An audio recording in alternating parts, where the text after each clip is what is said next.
मेरा ये कहना है कि आने वाले वर्ष में आप क्योंकि बिहार की राजनीति पर कदम रखे हैं, लेकिन आने वाला वर्ष जो है 2024 में लोकसभा चुनाव है, तो उसमें आपकी कोई भूमिका होगी। और दूसरा है कि जो भी वर्तमान में राजनीति है वो गठबंधन को लेकर के है, तो क्या ऐसा कहीं दिख रहा है आपका कि किसी के साथ आप इलाज भी कर सकते हैं बिहार की राजनीति में? पहली बात आप ये समझिए कि जब मैंने पदयात्रा शुरू की उसी दिन ये बताया है कि दल तभी बनेगा जब मैं करीब करीब पूरा बिहार पैदल चल लूंगा। तो लोकसभा से पहले तो अभी हम आधा बिहार ही कर पाए हैं, 2-4-5 जिला और कर लेंगे।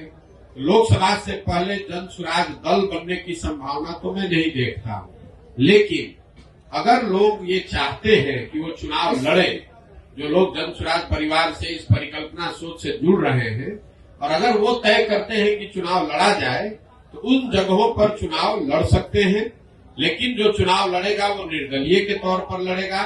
जन स्वराज परिवार या हमारी सोच या हम लोग के पास जो भी व्यवस्था है उसकी मदद करेंगे, लेकिन ये निर्णय विशुद्ध तौर पर उन लोगों का है जो जन स्वराज से जुड़े हुए हैं। अगर लोकसभा के स्तर पर, जिले के स्तर पर वो निर्णय लेते हैं कि हम लोग को चुनाव लड़ना है, हम लोग के पास योग्य कोई प्रत्याशी है, तो वो चुनाव निर्दलीय के तौर पर लड़ सकता है। इसका एक उदाहरण आपने देखा होगा, पहले 5 जिलों में जब हम लोग पैदल चल लिए तो वहां पर एक उपचुनाव हुआ, कई उपचुनाव हुए, लेकिन उसमें एक शिक्षा के एमएलसी का भी चुनाव हुआ। तो लोगों का ऐसा मानना था कि चूंकि हम लोग शिक्षा पर इतनी बात कर रहे हैं तो शिक्षकों के एमएलसी के चुनाव को हम लोग को लड़ना चाहिए। तो उन 5 जिले के जन स्वराज के साथियों ने मिलकर ये तय किया और अपने में से अफाक अहमद जी को चुनकर प्रत्याशी बनाया गया। वो लड़े निर्दलीय के तौर पर, लेकिन चुनाव जीते, अभी एमएलसी भी है।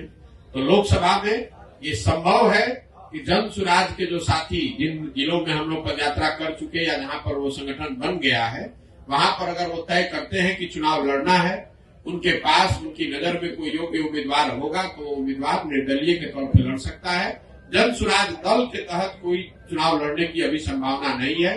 दल तभी बनेगा जब मैं पूरे बिहार की या ज्यादातर बिहार की पदयात्रा पूरी कर लूंगा। दूसरा आपने कहा गठबंधन की, तो कोई संभावना नहीं है, इसको लिख लीजिए बिल्कुल बोल्ड शब्द में। ये जन स्वराज की जो पूरी परिकल्पना है, इसमें कोई गठबंधन की संभावना किसी तरह की, किसी दल किसी व्यक्ति से है ही नहीं। ये नई व्यवस्था बनाने की बात है। ये एमएलए जीतने का, एमपी जीतने का, चुनाव लड़ने का अभियान नहीं है। बिहार में व्यवस्था परिवर्तन के लिए इतना बड़ा संघर्ष हमने शुरू किया है। हमको 10, 20, 50 एमएलए जिताने में कोई दिलचस्पी नहीं है, एमएलए जिताने में भी दिलचस्पी नहीं। हमारी दिलचस्पी है कि बिहार को जीता जाए, लेकिन बिहार को सही लोगों के साथ जीता जाए, उनके पास सही लोग जीते और उनके पास योजना हो, तभी बिहार सुधरेगा। और जो हमारी अपनी समझ है कि जो अभी तक हमने देखा है 16 महीनों में, अभी तक जो मुझे दिख रहा है, जब ये दल बनेगा तो बिहार की जनता तैयार है। या तो वो इस दल को अर्श पे बैठाएगी या फर्श पे रखेगी, या तो जन स्वराज को 0 सीट आएगा या इतना सीट आएगा कि आप उसको गिन नहीं पाइएगा। इसलिए गठबंधन की कोई जरूरत भी नहीं है। ये संभव है कि सारे प्रयास के बावजूद जनता इससे इत्तेफाक न रखे, लेकिन अगर इत्तेफाक रखेगी तो ये मॉडल ही ऐसा है कि इसमें या तो आप पूरा ही आपका है या नहीं तो कुछ भी आपका नहीं।